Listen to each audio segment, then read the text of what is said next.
Oi, pessoal. Hoje vamos tratar de um assunto muito importante, é um tópico que está dentro da hidrostática. Lembrando que a hidrostática é a área da física que estuda os fluidos, de uma maneira geral, em equilíbrio, e particularmente os líquidos.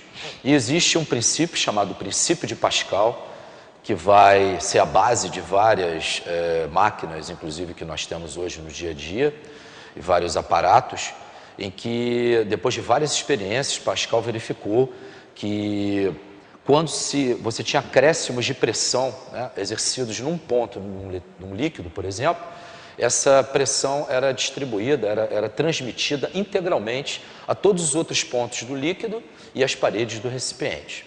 Então, enunciamos dessa forma, né?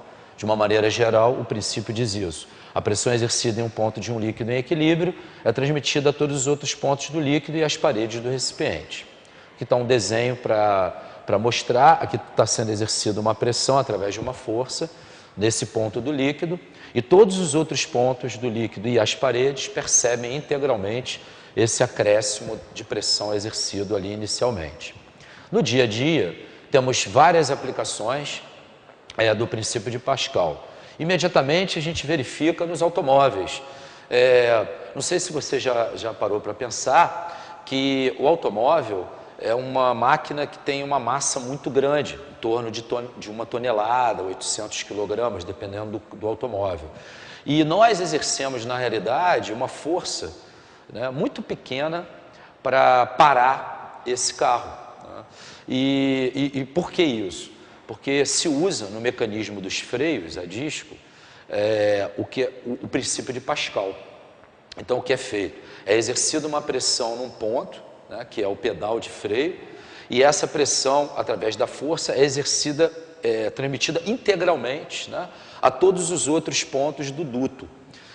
Lembrando que, basicamente, o sistema de freio é um duto, né, que tem que se chama fluido de freio, que é um líquido, né, que é colocado ali dentro. Quando você pressiona o pedal, você exerce uma pressão nesse líquido, e esse líquido pega nas rodas do carro, nas pastilhas de freio, né? Então, você, com uma pequena pressão, consegue acionar as pastilhas. Essa pressão, como ela é transmitida integralmente a todos os outros pontos, é como se fosse um multiplicador de força, e você consegue, com uma força pequena, parar um automóvel, que é um carro que tem uma massa muito grande. Uma outra aplicação são os elevadores hidráulicos que a gente encontra nos postos de combustível, né? Aqueles elevadores que elevam os carros para verificar se tem algum problema na parte de baixo, quando você vai trocar o óleo, né, dos carros. E as prensas hidráulicas, que normalmente são aparatos, hoje em dia, usados até nos caminhões de lixo, né? Quando vão prensar fardos, né? Hoje, com coleta seletiva, se usa muito esses prensadores, né? Para prensar vários materiais para formar pacotes, né, de lixo. Então, o princípio de Pascal é usado bastante no nosso dia a dia. Então, eu vou pegar como exemplo a prensa hidráulica, que é a base, né, o aparato básico de todos os outros exemplos que eu dei, tá? Se você olhar com detalhe, a prensa hidráulica básica é um tubo em U, em que de um lado você tem um êmbolo que tem uma área menor do que a do êmbolo do outro lado. Esses êmbolos são móveis. Então, o que está acontecendo aqui? Está sendo exercida uma força 1 sobre a área 1. E lembrando que pressão, por definição, é força sobre a área. Então, aqui está sendo exercida uma pressão 1. Essa pressão, pelo princípio de Pascal, está sendo transmitida integralmente a todos os outros pontos do aparato. Então, essa pressão vai aparecer em todos os outros pontos desse êmbolo 2, fazendo com que a força do outro lado seja bem maior do que a força aplicada. É só nós olharmos aqui para a relação. Como pressão é força sobre a área, então quem é P1? F1 sobre A1. Quem é P2? F2 sobre A2. Como propositalmente nós colocamos uma área 2 maior do que a área 1, e essa relação vai dizer para mim, então, qual é a relação de forças. Você vai conseguir, então, com uma pequena força aplicada, o exemplo que eu dei dos freios de automóvel, você consegue, então, fazer aparecer do outro lado uma força muito maior. E esse aparato, inclusive, é conhecido como um multiplicador de forças.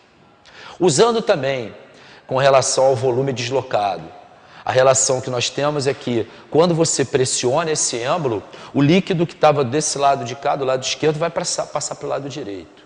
Como a área é maior, né, o volume também vai ser igual, compensando pela altura, né? Esse êmbolo ele desloca uma altura H1, ele tem a área menor. O outro êmbolo, como tem a área maior, ele desloca uma altura menor. Lembrando que volume do cilindro, né, é a área da base vezes a altura, e o volume deslocado é igual, né? Então, o que nós temos? Que o volume 1 é igual ao volume 2. Daí, se você abrir, você chega numa expressão final em que quem é o volume 1? A1H1, e o volume 2 é A2H2, mostrando que a área e a altura são inversamente proporcionais. Quanto maior a área, menor a altura deslocada, sendo que o volume é o mesmo. Bom, vamos dar uma dica muito importante. Em alguns exercícios de prensa, lembrando que os êmbolos são cilíndricos, então a área da base e a área da circunferência, se cobra a partir dos raios, uma relação entre os raios dos êmbolos. Então, eu coloquei aqui, o êmbolo 1, ele tem o raio 1, e o êmbolo 2, o raio 2. Usando o princípio de Pascal, P1 igual a P2, F1 sobre A1 igual a F2 sobre A2, só que como aqui é a área da circunferência, lembrando que a área da circunferência é πr ao quadrado. No lugar do A1, então, eu botei πr1 ao quadrado, no lugar de A2, eu botei πr2 ao quadrado. Cortando o π, verificamos então que F1 sobre R1 ao quadrado igual a F2 sobre R2 ao quadrado. E chegamos nessa relação. A relação entre as forças é diretamente proporcional à relação do quadrado dos raios. Para juntar tudo o que a gente falou nessa aula numa expressão única, eu coloquei então aqui para finalizar todas as relações que normalmente são cobradas no caso de prensas hidráulicas. Então, F1 sobre F2 é igual a A1 sobre A2, que é igual a R1 sobre R2 ao quadrado, que é igual a H2 sobre H1. Bons estudos!